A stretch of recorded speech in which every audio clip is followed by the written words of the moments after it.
Punctuality as a priority. When I arrived in the United States, one of the first things that struck me was the obsession with punctuality. It's not just about being on time. It's about understanding that being late can be perceived as disrespectful or even unprofessional. Picture this. You have an appointment at 10 a.m., and arriving exactly at 10 might already be considered late. Sounds extreme? Maybe, but this habit of valuing time, both your own and others, completely changed my perspective on productivity. Have you ever wondered how your daily routine might change if you treated time as a precious resource? This mindset is deeply rooted in American culture, where time is often equated with money.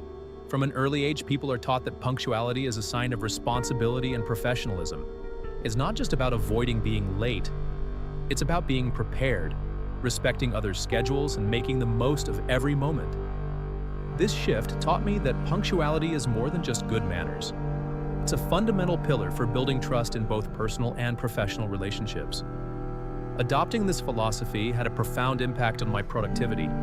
I began to plan my days better, prioritize tasks, and eliminate time-wasting habits.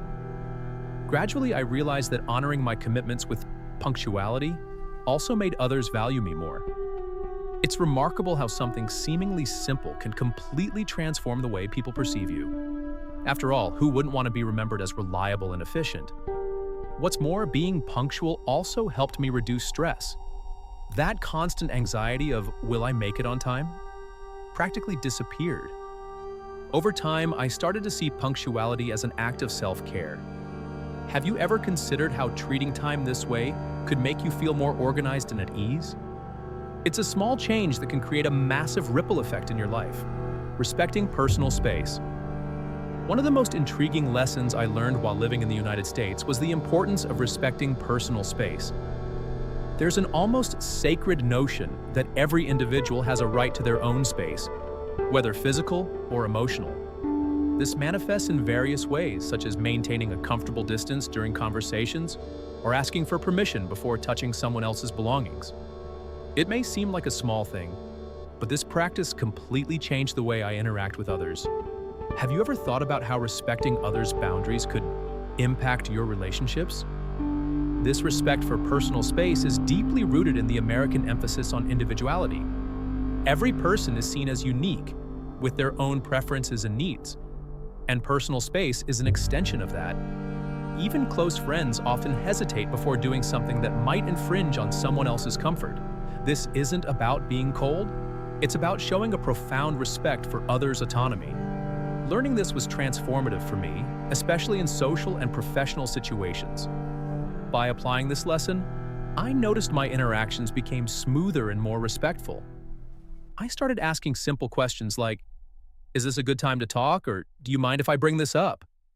These small adjustments made a significant difference, showing others that I truly value their opinions and feelings. Interestingly, this also improved how people treated me, creating a cycle of mutual respect. Have you noticed how people respond when you show this level of care for their boundaries? Additionally, respecting personal space helped me better understand my own limits. I learned to say no more confidently and to carve out time for myself without feeling guilty. Paradoxically, the more I respected others' space, the more I learned to value my own. Perhaps this is something we can all take to heart. Respect and being respected go hand in hand, and this simple principle can transform our relationships in powerful ways. The DIY mindset, do it yourself. In the United States, there's a deeply ingrained culture of independence and self-sufficiency, often summed up by the phrase, do it yourself, DIY. Whether it's fixing something at home, learning a new skill, or starting a project from scratch, the idea is simple. You have the ability to solve your own problems. When I first encountered this mindset, I'll admit I was intimidated, but over time, I realized how empowering it could be. Have you ever stopped to think about how many things you might be leaving undone just because you assume you can't do them? This approach is encouraged from a young age in American culture. It's not just about saving money by doing things yourself. It's about gaining new skills and experiencing the satisfaction of accomplishment. Imagine building a shelf with your own hands or learning to edit a video for a personal project. It's not just the outcome that matters, but also the process of learning and the pride in saying, I did that. This mindset inspired me to explore new areas, even those outside my comfort zone. The impact on my life has been profound. I started feeling more confident in situations that once seemed daunting. Instead of waiting for help, I began searching for tutorials, courses, and tools to achieve my goals. Slowly, I discovered that many of the barriers we face are self-imposed. When you decide to roll up your sleeves and get started, you realize you're far more capable than you imagined. Have you ever experienced the joy of completing something you initially thought was too challenging? Moreover, this habit helped me save time and resources. But most importantly, it taught me to appreciate the effort behind every achievement. Of course, not everything has to be done alone. Asking for help is essential in certain situations, but having the initiative to try first can completely shift your perspective. So why not start today? Is there something you've always wanted to do but never attempted? Maybe now is the perfect time to take that first step and discover what you're truly capable of. Health and wellness as a priority. In the United States, health and wellness are top priorities for many people. Whether through regular exercise, balanced diets, or practices like meditation and mindfulness, the message is clear. Taking care of your body and mind is essential for living a full life. This habit made me completely rethink my relationship with my own well-being. Have you ever considered how your daily routine might be affecting your physical and mental health? What struck me the most was how Americans view health as a personal responsibility. Instead of waiting for others, or even the healthcare system, to address their issues, there's a constant push to take charge of one's own well-being. It may seem obvious, but the difference lies in the daily commitment. Small actions like taking a walk in the park or choosing a healthier snack accumulate into significant results over time. This concept made me realize that to care for others, I first needed to take care of myself. Adopting this mindset brought a massive boost to my energy and productivity. I began exercising regularly, something that once felt impossible due to my busy schedule. I discovered that even 30 minutes of walking or stretching can make a huge difference in how I feel. Adjusting my diet to include more natural and less processed foods brought benefits far beyond the physical. My mind became clearer and my mood more stable. How do you think your life might change if you prioritized your health more? Another aspect that impressed me was how self-care is often seen as a way to prevent problems and maintain emotional balance.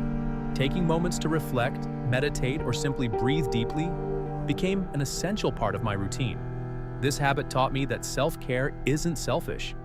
It's an act of self-love that influences every other part of life. Maybe it's time for you to take this step too. Why not start small, like drinking more water or dedicating 10 minutes a day to stretching? Sometimes the simplest changes can lead to extraordinary results. The culture of direct feedback. One of the most striking characteristics of American culture is the emphasis on direct feedback. Unlike many other places where criticism is softened or avoided to prevent discomfort, in the US, the approach is much more straightforward and objective. At first, this might seem harsh, but over time, I came to see this transparency as a powerful tool for personal and professional growth. Have you ever wondered how your life might change if you embraced feedback more openly? This habit is deeply rooted in the belief that feedback is an opportunity to learn, not a personal attack. In workplaces, for example, constructive criticism is used to improve performance and align expectations. At first, it can be shocking to hear such direct comments, but once you understand the purpose behind them, you realize the immense value they bring. This honesty creates an environment where people feel more confident sharing their opinions, knowing the ultimate goal is collective growth. Learning to handle direct feedback was challenging for me, but incredibly rewarding. I realized that instead of reacting defensively, it was far more productive to listen carefully and reflect on how I could improve. This practice helped me identify blind spots and grow in ways I never imagined. Additionally, I started applying the same principle when giving feedback, being clear and objective, yet always respectful. Have you tried turning criticism into a stepping stone for success? Beyond being a professional tool, this habit also enriched my personal relationships. I learned to value honesty even when it wasn't what I wanted to hear. This direct approach saves time. avoids misunderstandings, and fosters mutual trust. It's a reminder that constructive criticism, when well-intentioned, can be a priceless gift. Why not try this approach in your next important conversation? Remember, accepting feedback is not only an act of courage, but also of maturity.